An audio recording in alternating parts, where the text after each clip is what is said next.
ওয়া ইউনযিরাল্লাযীনা ক্বালু ইত্তাখাযাল্লাহু ওয়ালাদা, সূরাতুল কাহফি সূরা নম্বর 18 আয়াত নম্বর 4।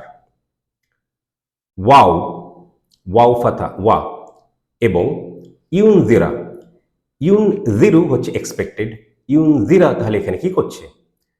আয়াত নম্বর 2 এ কয়িমান লি ইউনযিরা, ওই লি এর এফেক্ট এখনো পর্যন্ত কাজ করছে। তার মানে বুঝতে পারলাম যে আয়াত নম্বর 1, 2, 3, 4 চারটি কানেক্টেড সেন্টেন্স, একটা বাক্য, একটা সেন্টেন্স।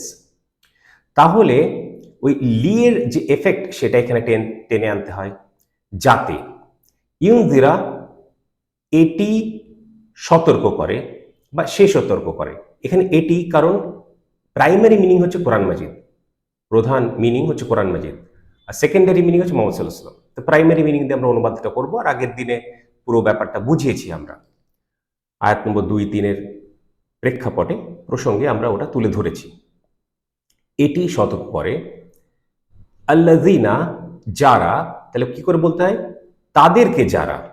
বাংলা সেন্টেন্সটা নিজের মতো কাজ করে, তো তো সেইভাবে বলতে হবে, তাদেরকে যারা। আর এটা যখন আমরা বলছি তখন এবং যাতে এটি তাদেরকে সতর্ক করে যারা, এভাবে গুছিয়ে বাংলাতে বলতে হবে। অলু বলেছে, তারা বলেছে, তো যেহেতু যারাটা এসে গেছে আবার তারা বলেছে বলার দরকার নেই, তাহলে বলেছে বললেই হবে। এবং যাতে এটি তাদেরকে সতর্ক করে যারা বলেছে, কি বলেছে? ইত্তাখাযা, ইত্তাখাযা মানে আখাযা মানে হচ্ছে টু টেক, নেওয়া। ইত্তাখাযা হচ্ছে, আখাযা রুট ওয়ার্ড হচ্ছে ট্রাইলেটারাল রুট ওয়ার্ডের আমরা কথা বলেছিলাম।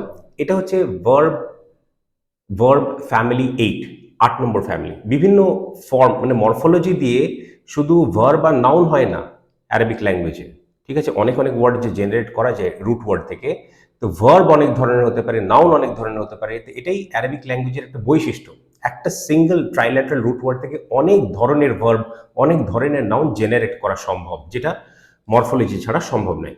তো এই ফ্যামিলি 8-এ যখনই কোনো ভার্ব আসে তাহলে ওটা এমফাসাইজড হয়ে যায়, জোরের সঙ্গে আসে। এটা ইফতাআলা ফ্যামিলিতে বিলং করে। তাহলে এখানে নিয়েছে না বলে গ্রহণ করেছে বললে বেশি ভালো, ঠিক আছে? টু টেকের জায়গায় টু বিগেট, এরকম। আর ভার্বের সাবজেক্টটা কে, কে করেছে? ভার্বটা, কাজটা করেছে এটা কে? আল্লাহ সুবহানাহু ওয়া তাআলা। কেন? কারণ আল্লাহু শব্দটা রফা স্টেটাসে আছে। কারণ আল্লাহ শব্দটা 3টে সাউন্ডে থাকতে পারে অ্যারাবিক ল্যাঙ্গুয়েজে, আল্লাহু, আল্লাহা, আল্লাহি। এখানে আল্লাহু আছে, তাহলে এইটা এই ভার্বের সাবজেক্ট। তাহলে আল্লাহ গ্রহণ করেছে বা গ্রহণ করেছেন। আর ওয়ালাদান হচ্ছে অবজেক্ট, সেন্টেন্সটার অবজেক্ট। কি গ্রহণ করেছেন, কে গ্রহণ করেছেন, আর কি গ্রহণ করেছেন সেটা ডিটেল বা অবজেক্ট বা প্রেডিকেটও বলা চলে। ওয়ালাদান, ওয়ালাদান মানে একটি পুত্র সন্তান। তাহলে আল্লাহ একটি পুত্র সন্তান গ্রহণ করেছেন। তাহলে এই কথাটা যারা বলে বা বলেছে তাদেরকে সতর্ক করার জন্য এই গ্রন্থ অর্থাৎ কোরআন মাজিদ এসেছে। এটাই হচ্ছে এর অনুবাদ। তাহলে অনুবাদটা, এই আয়াতটা আসলে খুব একটা জটিলতা নেই, কারণ অ্যারাবিক যে কনস্ট্রাক্টটা, মূল আরবি যে আয়াতটা, ওয়া ইউনযিরা আল্লাযীনা ক্বালু ইত্তাখাযা আল্লাহু ওয়ালাদান, এটা খুব একটা জটিলতার মধ্যে নেই।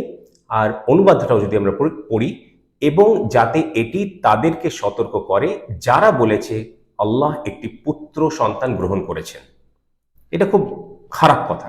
এবং আগের আয়াতগুলোতে আমরা পড়বো, এটা নিয়ে আরেকটু আলোচনা হবে পরবর্তী আয়াতগুলোতে। তো যাই হোক, এটা ছিল এর অনুবাদ। মেসেজটা তাহলে কি? মেসেজ এর মধ্যে খুব একটা জটিল মেসেজ নেই, কিন্তু এমনি যে কেউ এই কথাটা যদি কেউ দাবি করে তাহলে তাদেরকে সতর্ক করছে এই কোরআন মাজিদ, ঠিক আছে?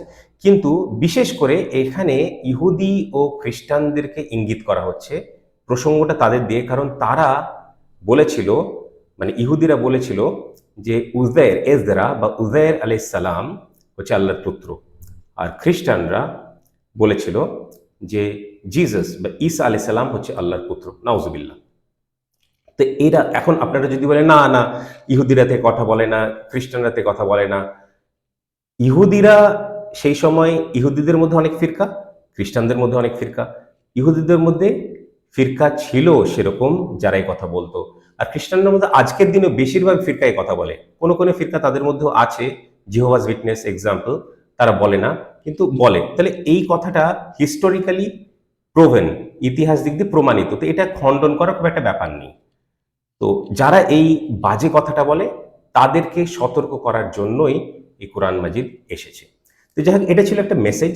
আর তাছাড়া আমি যে বললাম যে শুধুমাত্র এই দুটো গ্রুপ নয়, এই দুটো ধর্ম নয়, যে কোনো লোক যদি এ কথা বলে তাহলে তারাও এই সতর্কীকরণের অন্তর্ভুক্ত দল বা ব্যক্তি। মেসেজ স্ট্র্যাটেজি কি? স্ট্র্যাটেজি মানে হচ্ছে, এখানে খুব একটা স্ট্র্যাটেজির কথা কিছু নেই, কিন্তু ছোট করে যদি বলতে হয় তাহলে এই কাজটা করো না, বিরত হও। কারণ এটা শিরকের রাস্তা খুঁজে, প্রথমে আল্লাহর পুত্র বলবে, তারপর সেটাকে আল্লাহ বলবে, ত্রিতত্ত্ববাদ, ট্রিনিটি। এটাই ক্রিশ্চিয়ানিটিতে হয়েছে আজকে। তো যাই হোক, এইটা খুব একটা জটিল ছিল না। আমরা জটিল আয়াতগুলো অবশ্যই বিস্তারিত আলোচনা করব, সেটার প্রয়োজন পড়বে। এটা অতটা জটিল ছিল না, সহজ সরল ছিল। আয়াতের দিক দিয়ে, মানে আরবি যে ভাষাগত লিঙ্গুইস্টিক্সের দিক দিয়ে, বা আমরা যদি অনুবাদটাও দেখি, বা মেসেজ বা স্ট্র্যাটেজি, সবগুলোই খুব একটা জটিল কিছু ছিল না। তাহলে আমরা সবকিছুই কভার করলাম। আমরা আরেকবারের মতো এই আয়াতটা পড়ে নেব। প্রথমে তাজবিদ রুলে পড়েছিলাম, এবার কিভাবে পড়ব? গ্রামাটিক্যাল রুলে পড়ব। ওয়া ইউনজিরা আল্লাযীনা ক্বালু ইত্তাখাযা আল্লাহু ওয়ালাদান, এবং যাতে এটি তাদেরকে সতর্ক করে যারা বলেছে আল্লাহ সুবহানাহু ওয়া তাআলা একটি পুত্র সন্তান গ্রহণ করেছেন। এই অবধি এই আজকের আয়াতটা ছিল।